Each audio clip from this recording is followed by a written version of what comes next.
Olá pessoal, boa tarde. No dia de ontem, os jornais de hoje estão vinculando as matérias de algumas decisões adotadas ontem pelo Supremo Tribunal Federal e que causou, de certo modo, um espanto nas pessoas.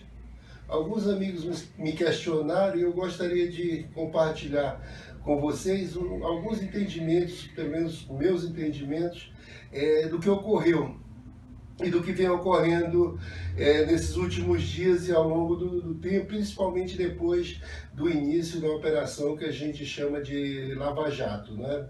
Muito bem. Primeira coisa é que com a Operação Lava Jato ocorreram várias prisões. Muitas pessoas foram presas. E a primeira questão que se fez, sempre pelo que decidiu o Supremo Tribunal Federal, pelo menos no meu modo de ver, muitas das prisões, ou quase todas as prisões elaboradas ou decretadas pelo juiz que dirige a Operação Lava Jato lá em Curitiba, eu entendo que foram ilegais, desnecessárias e ilegais.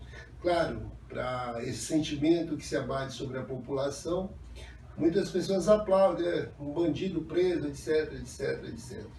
Mas a primeira coisa que a gente pode e deve dizer é que não existe bandido antes do julgamento com trânsito em julgado.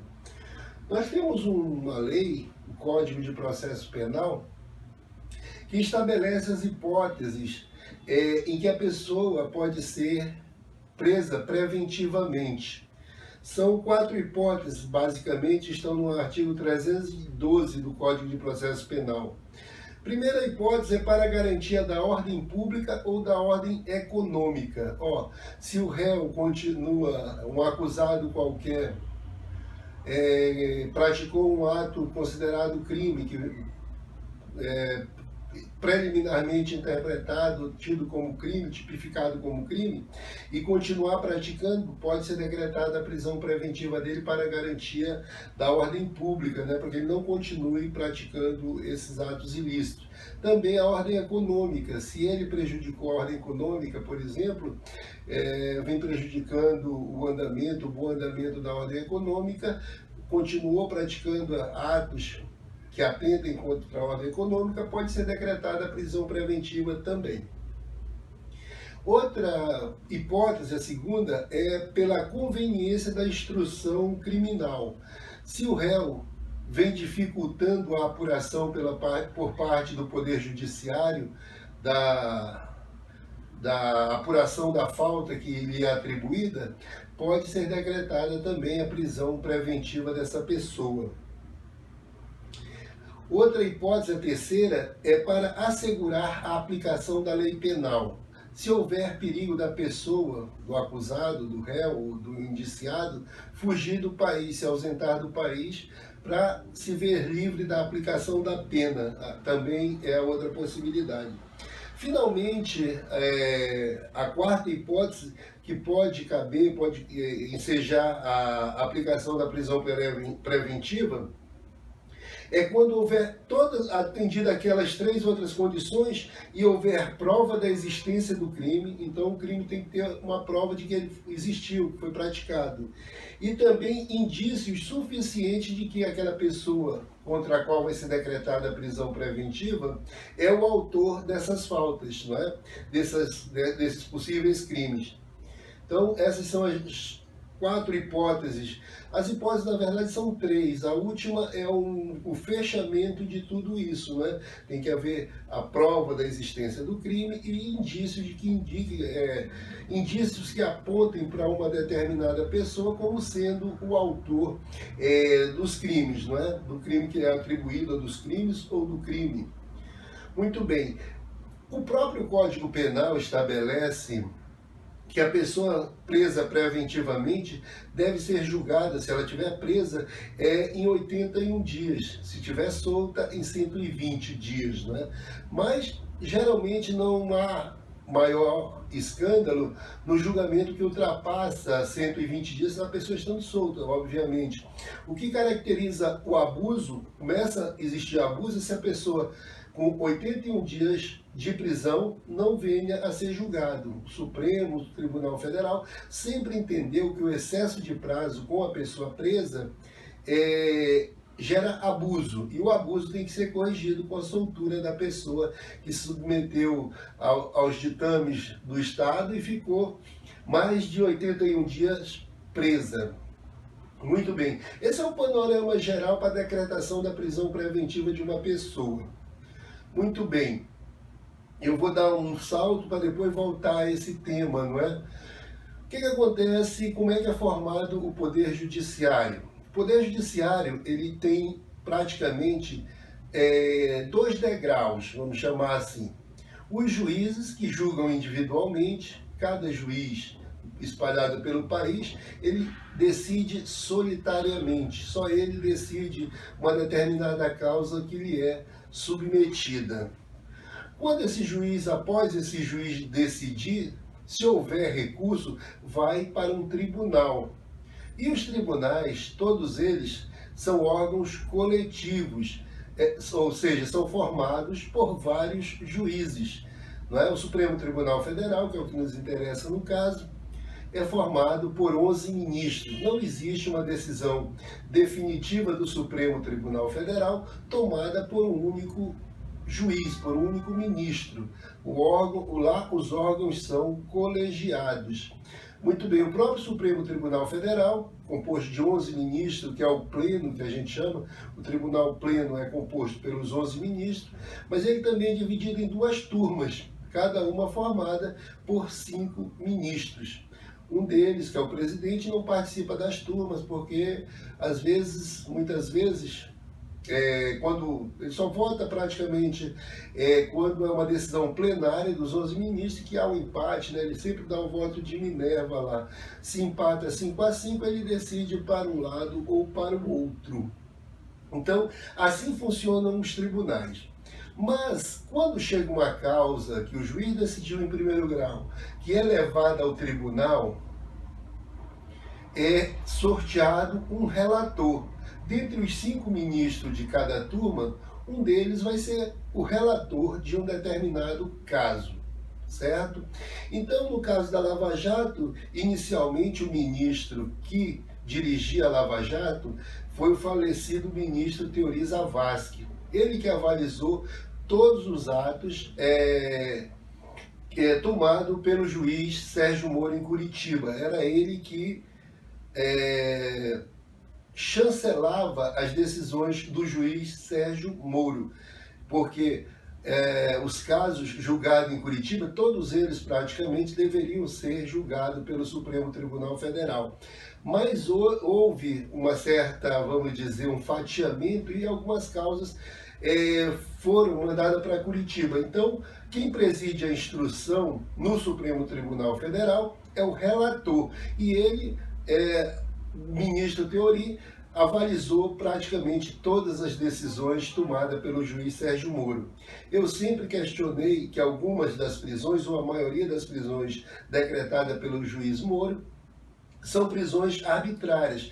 Foram prisões decretadas para que houvesse delação, para forçar o preso a delatar. Não havia motivo para prisão preventiva, naquele elenco que eu falei para os senhores. Pelo menos no meu modo de entender, não havia, certo? Mas foi decretada e o ministro Teori Zavascki chancelou essas prisões, que eu reputo, como eu disse, arbitrária, embora determinada pelo juiz e avalizadas pelo relator no Supremo Tribunal Federal.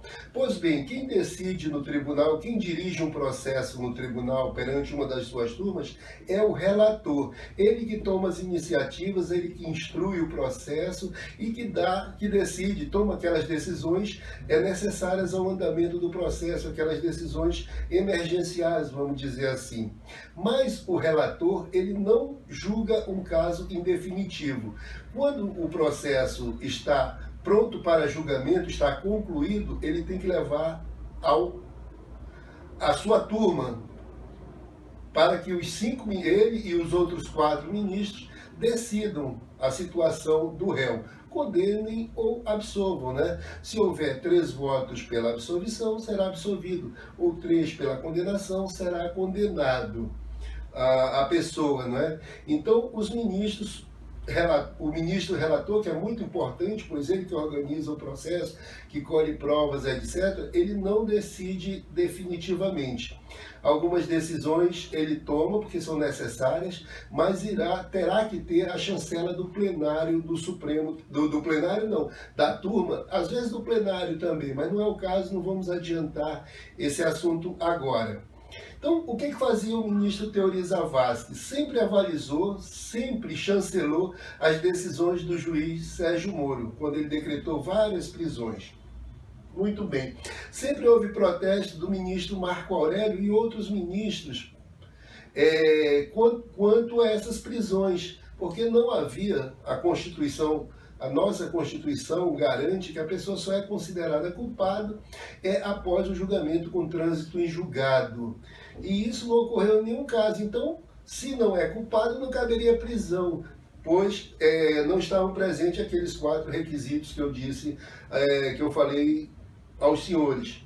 Então, da minha parte e da parte do ministro Marco Aurélio, sempre houve arbítrio naquelas prisões.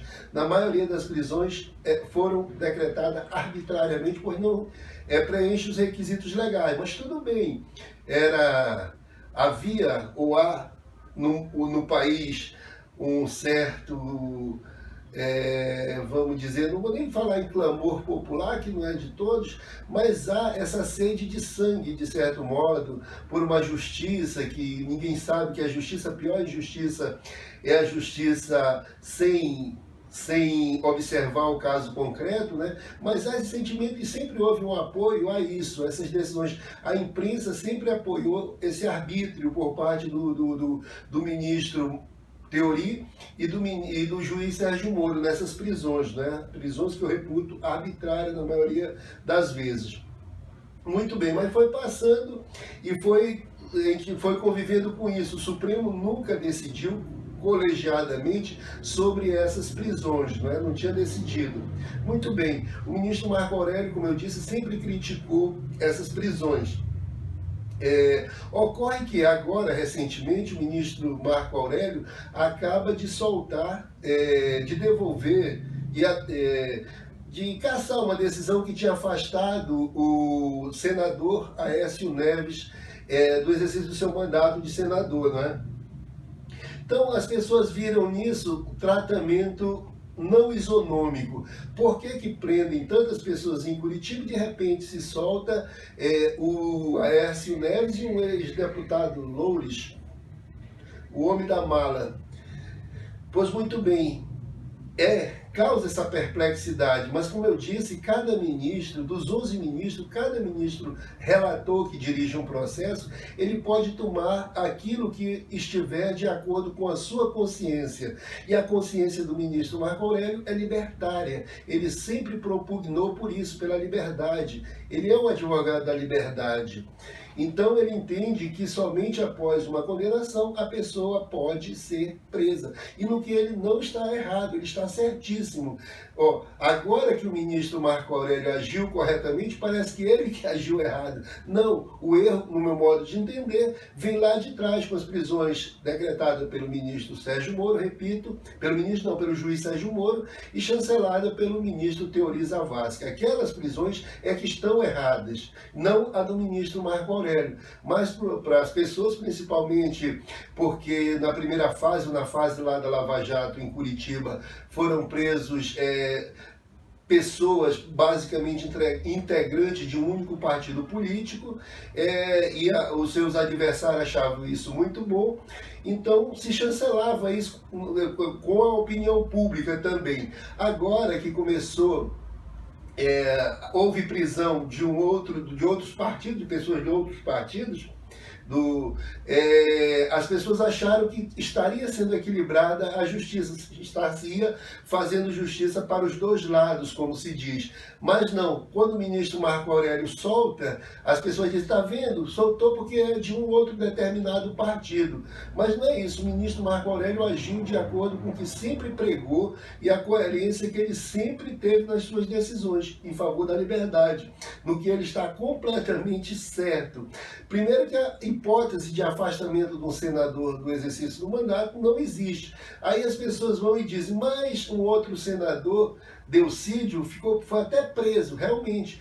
Como eu disse, lá talvez tenha havido arbítrio, entendeu? Que foi todo mundo, os adversários do senador de seu partido, aplaudiram aquilo. Seus correligionários, claro, protestaram, como agora protestam com a soltura, com o retorno ao mandato, ao exercício do mandato, do senador Aécio Neves. Mas só que, aí que é a grande diferença, lá houve o erro com Delcídio, aqui não houve o erro, no meu modo de entender. O ministro Marco Aurélio agiu corretamente, mas para a população entender isso, a maioria das pessoas parece que há uma proteção a um determinado grupo político, e que ao meu sentir não ocorreu, ao contrário, voltou-se a fazer justiça, como sempre. Essa é a jurisprudência do Supremo Tribunal Federal há muito tempo, em favor da liberdade, não é? Então, o que eu queria dizer para os senhores é isso, dar essa ideia panorâmica de como funciona o Poder Judiciário, o poder que tem os relatores, mas eles não decidem definitivamente. A decisão do ministro Marco Aurélio certamente vai ser levada à turma a qual ele pertence, e os outros 4 ministros irão votar. Isso não se tem prazo. Essa é uma das lástimas que a gente pode dizer que existe no Poder Judiciário, porque não é estabelecido prazo. Quando o ministro Marco Aurélio levará isso ao plenário ou à sua turma, a turma em sua composição adequada, não é? Aos outros seus 4 pares, ninguém sabe. Enquanto isso, o senador ficará no exercício do mandato. Pode ser que lá na frente, mas ninguém sabe quando, a decisão do ministro Marco Aurélio venha a ser cassada, venha a ser derrubada, não é? Os outros ministros entendam que ele agiu erroneamente. Mas isso aí nós não temos data. Esse é uma coisa ruim que acontece com o Poder Judiciário, que não trabalha com prazos, não cumpre prazos. Tem ações lá no Supremo Tribunal Federal que dormitam há mais de 12 anos na gaveta de determinados ministros, não é? Então, mas é isso. O que eu queria dizer aos meus amigos, que não se espantem com a decisão do ministro Marco Aurélio, que o ministro Marco Aurélio agiu corretamente. Tem também a soltura do Loures, né, do homem da mala, que pegou, segundo a imprensa, não, a própria denúncia contra o presidente, o atual presidente, diz isso. Ele foi dada a um deputado, a mando do presidente da República, uma mala com 500 mil reais, né? E esse deputado acaba também de ser solto pelo ministro Fachin. O que ocorre? Na verdade, a prisão do deputado Loures também, ela, como houve uma ação controlada do Ministério Público e da Polícia Federal, essa decisão do ministro Fachin também é plenamente factível, é correta. Por quê? Quando o ex-deputado apanhou a mala e saiu do hotel aqui em São Paulo com uma mala com 500 mil reais, aquela era a oportunidade de ele ter sido preso em flagrante delito, que aí é um caso de prisão certo, correto, absoluto. Por que não se prendeu em flagrante delito o deputado? Não se prendeu porque senão estragar-se-ia, como diz um aí, toda a ação controlada, porque o que se queria era chegar no agente final. E se prendesse o deputado, toda a cadeia que estava sendo investigada iria ser descoberta, os réus, os acusados, os investigados ficariam sabendo e não continuariam praticando os atos que praticaram, não é? Então, correta também a decisão do ministro Fachin, já que agora, nessa altura da instrução criminal, não se justifica a prisão do deputado, pois ele poderá e deverá responder em liberdade, porque as provas já estão todas colhidas contra o presidente da República e contra ele, deputado Loures, não é? Então é isso, pessoal. Não se espantem que tudo está voltando a correr, voltando aos trilhos. Estava fora dos trilhos lá quando Curitiba cometeu e decretou essas inúmeras prisões apenas que para forçar as pessoas a delatarem.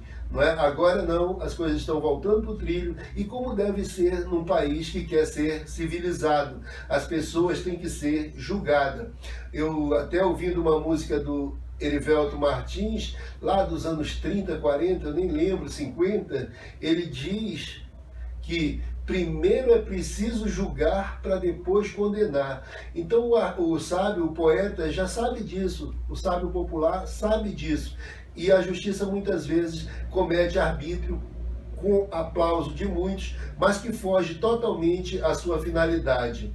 É isso. Então não se espante, meu amigo Toninho, que estava revoltado ontem, Antônio Castelo Branco estava revoltado com toda essa situação. Eu creio que a explicação melhor é essa que eu acabo de lhes dizer.